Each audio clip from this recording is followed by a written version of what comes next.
नमस्कार, न्यूज 24 देख रहे हैं आप। आपके साथ मैं हूं पूजा। और अब देखिए न्यूज 24 पर दिल्ली के लाल किले की रामलीला। इस रामलीला में कोरोना नाम के रावण पर वार है, श्री राम के धनुष की टंकार है। लाल किले की प्रसिद्ध लव कुश कमेटी की रामलीला को न्यूज 24 हर घर तक पहुंचा रहा है। आप भी देखिए भव्य, दिव्य, अलौकिक राम लाल किले की ये रामलीला। ये सूर्यवंशी इक्ष्वाकु गोत्रीय दशरथ पुत्र राम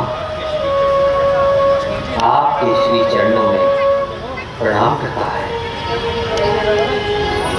दिव्य भव्य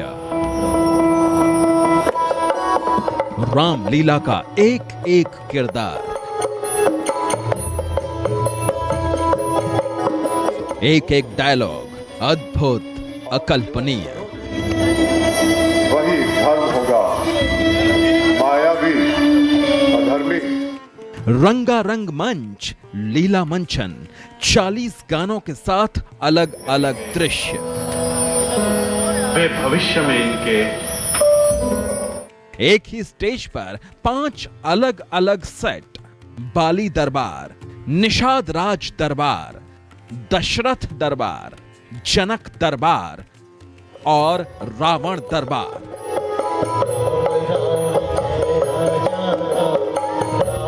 कला का मंच सजा है, भगवान राम का दरबार सजा है, राम की भक्ति में पंडाल सराबोर है।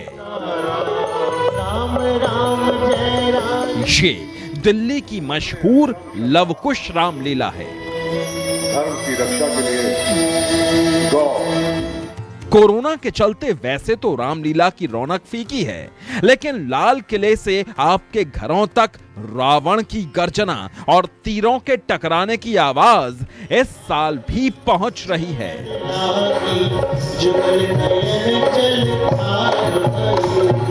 पूरे 1 साल बाद रामलीला का ये मंचन वाकई अद्भुत है।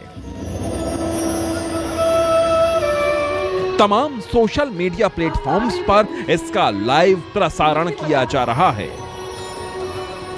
इस वक्त हम मौजूद हैं लाल किला मैदान में, जहां रामलीला का मंचन 7 अक्टूबर से शुरू हो गया है। अलग अलग देश के हिस्सों में इस बार रामलीला को मनाया जा रहा है। 1 साल बाद रामलीला हो रही है। कोरोना काल में रामलीला का मंचन करना जाहिर तौर पर एक बड़ी चुनौती है, लेकिन उसके बावजूद तमाम सरकारों ने रामलीला करने की अनुमति दी है। और इस साल ऑनलाइन के साथ साथ लोग जो है वो भी रामलीला देखने आ सकते हैं। इस वक्त अगर प्रसंग की बात की जाए तो भगवान राम और परशुराम के बीच में संवाद चल रहा है। वो लगातार आप देखिए तो बहुत ही सुंदर तरीके से जो मंच है वो बनाया गया है। लगभग 4 स्टेज बनाए गए हैं। जितने भी किरदार हैं वो भी ये सुनिश्चित कर रहे हैं कि कोरोना काल में रामलीला का मंचन अच्छे तरीके से किया जा सके। लेकिन अगर हम देखें तो हजारों लाखों की संख्या में जो ग्राउंड होते थे वो खचाखच भरे होते थे। भारी मेले यहाँ पर लगे होते थे, जगह जगह फूड स्टॉल्स होते थे। कोरोना काल में उन तमाम चीजों को इजाजत नहीं दी गई है। कोरोना महामारी ने देश दुनिया में हर किसी को प्रभावित किया। रामलीला के आयोजनों पर भी इसका असर पड़ा। दिल्ली में छोटी बड़ी सब मिलाकर करीब 800 रामलीलाओं का आयोजन होता था, लेकिन इस साल सिर्फ 6 जगह रामलीला का आयोजन हो रहा है। लवकुश रामलीला कमेटी ने भी 500 कलाकारों के साथ रामलीला का मंचन शुरू कर दिया है। मंचन की शुरुआत 40 गानों से की गई। 16 तारीख तक रामलीला मंचन हर दिन शाम 6 बजे से मध्य रात्रि तक किया जाएगा। इस रामलीला की सबसे खास बात यह है कि इसमें बॉलीवुड के कलाकार भी शिरकत करते हैं। राम का किरदार निभाने वाले गगन मलिक से न्यूज 24 ने बात की, जिनका मानना है कि टेलीविजन पर कोरोना रूपी रावण को मारने के लिए राम को आना ही पड़ता है।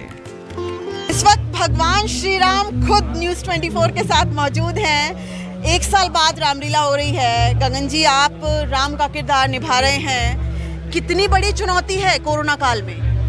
देखिए कि अब आज का जो माहौल है उस माहौल में हम गाइडलाइंस फॉलो कर रहे हैं। जितने भी एक्टर्स आप यहाँ देख रहे हैं सारे दोनों वैक्सीनेशन ले चुके हैं, है ना। मास्क लोग पहन रहे हैं, सैनिटाइजर का अरेंजमेंट बराबर है।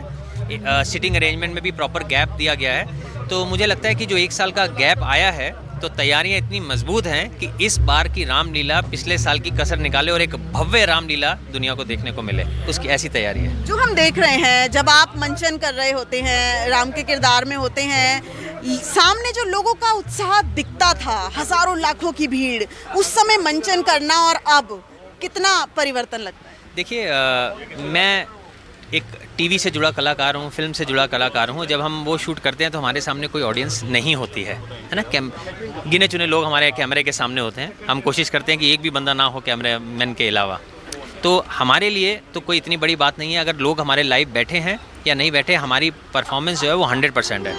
हिंदी सिनेमा के पुराने चेहरों में से एक अरुण बख्शी भी रामलीला में परशुराम का किरदार निभा रहे हैं, जो अपने बीते वक्त को याद करके इस किरदार को जीवंत बना रहे हैं। तो अब हमारे साथ हैं भगवान श्री परशुराम जी। और सर, लगातार हम बचपन से आपको पर्दे पर देख रहे हैं, लेकिन ये जो भगवान श्री परशुराम का किरदार है, ये करना और वो भी कोरोना काल में, कितना चुनौतीपूर्ण लगता है?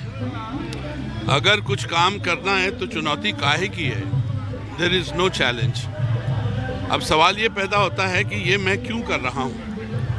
एक बात तो ये है कि मुझे ऐसा लगता है कि मेरी ज़िंदगी का एक सर्कल जो है वो तो पूरा हुआ है, और आज मैं रामलीला में बैठा हूँ और मैं अपने रोल के वेट कर रहा हूँ। अभी मैं जाऊँगा, जाके मेकअप करवाऊँगा and I will go into the character. लेकिन आई एम वेरी लकी कि आज मैं यही हूँ। यही है कि कल्चर है, culture is one of the most important. कोई एक डायलॉग मेरे डायलॉग में इसमें आपको क्या बोलूं? अगर मैं गाने की तरफ जाऊं तो मैं ये बोलूंगा, ओए बोल मिटी दिया बाविया, तेरे दुखा ने मार मुका लिया, मेरा सोना माही आजा हो, बूहे अगे लावा बेरियां, गल्ला घर घर होण तेरियां मेरियां, मैनू शक्ल विखा जा आजा हो। ये हमारा गाना सुप्रसिद्ध हुआ। फिर हमारा गाना जो था, आसमां को धरती पे लाने वाला चाहिए, झुकती है दुनिया चुकाने वाला चाहिए। उसके अलावा एज एन एक्टर बहुत सारी फिल्में थी। एक सनी देओल की फिल्म थी जिसमें उसका नाम था जो बोले सोनेहाल। उसमें था, ओ तेरा की हाल है रोमियो, आजकल कितने कितने तो बम फोड़ रहे हैं। ऐसा करके हमारे बहुत सारी लाइंस जो हैं, गाने लाइंस, एक्टिंग लोगों ने पसंद की है। बॉलीवुड कथाकारों के साथ साथ रामलीला के मंचन में इस बार नेता भी पीछे नहीं हैं। सांसद, विधायक, मंत्री सभी राम के दरबार में हाजिरी लगा रहे हैं। बीजेपी नेता विजेंद्र गुप्ता भी राजा जनक के किरदार में हैं। जाने माने कलाकारों के साथ साथ बीजेपी के नेता और मंत्री जो हैं, वो भी लवकुश रामलीला कमेटी में कोई ना कोई किरदार निभा रहे हैं। इस वक्त मेरे साथ बीजेपी के वरिष्ठ नेता विजेंद्र गुप्ता जी मौजूद हैं, जो राजा जनक का किरदार निभा रहे हैं। विजेंद्र जी, राजा जनक का किरदार कितना लगता है आपको कि आज के समय में ये किरदार कितना प्रेरणादायी है? ये किरदार सबसे महत्वपूर्ण किरदारों में से एक है, और मैं इसको किरदार नहीं कहूँगा, ये जीवंत एक पिता का एक दर्द है, पिता की चिंता है और पिता की खुशी है। आपने इस किरदार के लिए कैसे हाँ कि मतलब इससे पहले भी आप रामलीला में किरदार निभाते रहे हैं, हम पहली बार देख रहे हैं आप? ऐसा है कि बचपन में तो किया करते थे, लेकिन अभी समय की कमी के कारण और आग्रह किया आयोजकों ने, अशोक अग्रवाल जी का फ़ोन आया तो मुझे लगा, वैसे मैं इससे पहले भी इसी प्रकार से किरदार कर चुका हूँ छोटे छोटे। रामलीला का आयोजन भी करना है और कोविड प्रोटोकॉल के पालन की चुनौती भी काफी बड़ी थी, लेकिन इस असंभव से काम को आयोजकों ने संभव बना दिया। फाइनल वैक्सीनेशन सर्टिफिकेट के बाद ही किरदारों को रामलीला में शामिल किया गया। जगह जगह सैनिटाइजेशन और थर्मल स्क्रीनिंग का इंतजाम किया गया है। मर्यादा का अतिक्रमण नहीं हो। कोरोना गाइडलाइंस का पालन करने के लिए नोटिस लगाए गए हैं। मास्क और सोशल डिस्टेंसिंग का भी पालन किया जा रहा है। डीडीएमए ने रामलीला मंचन की परमिशन दे दी है, लेकिन मेले और फूड स्टॉल्स पर अभी भी रोक है, जिससे भीड़ को रोका जा सके। इस अभावित रिस्कों का अंत करने 7 अक्टूबर से दिल्ली में रामलीला शुरू हो चुकी है। इस वक्त तमाम आयोजक मेरे साथ मौजूद हैं। सर, सबसे पहला सवाल, कितनी बड़ी चुनौती रही कोरोना काल में? पिछले साल अनुमति नहीं मिली, इस साल अनुमति मिली, हालांकि बहुत देरी से मिली। ऐसे में तैयारियों में किस तरीके से आप लोग चुनौतीपूर्ण रहता है? देखिए, लव कुश रामलीला कमेटी हमेशा रामलीला करने के लिए तैयार रहती है। हम जानते थे कि लास्ट मिनट के ऊपर परमिशन रामलीलाओं को ज़रूर मिलेगी। जैसे ही DDMA की 30 तारीख को मीटिंग हुई और 31 तारीख को ऑर्डर हमारे हाथ में आया, 2 अक्टूबर की छुट्टी थी, 3 अक्टूबर का संडे था, छुट्टी थी, 4 अक्टूबर को ही हमने रामलीला के लिए एप्लीकेशन दी। सेम डे DDMA ने, डिस्ट्रिक्ट मजिस्ट्रेट्स ने तमाम इंक्वायरी कराई, DCP नॉर्थ ने कराई, लाइसेंसिंग डिपार्टमेंट ने कराई, फायर डिपार्टमेंट ने कराई, ट्रैफिक डिपार्टमेंट ने कराई और मात्र 2 दिन के अंदर ही हमें परमिशन मिल गई।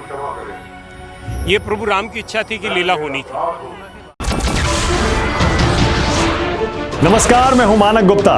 अगर आपको हमारा ये वीडियो पसंद आया हो तो इसे लाइक और शेयर जरूर करें और हाँ, हमें सब्सक्राइब और फॉलो करना ना भूलें ताकि आप देश और दुनिया की कोई खबर मिस ना करें। तो जुड़े रहिए हमारे साथ और देखते रहिए न्यूज़ 24।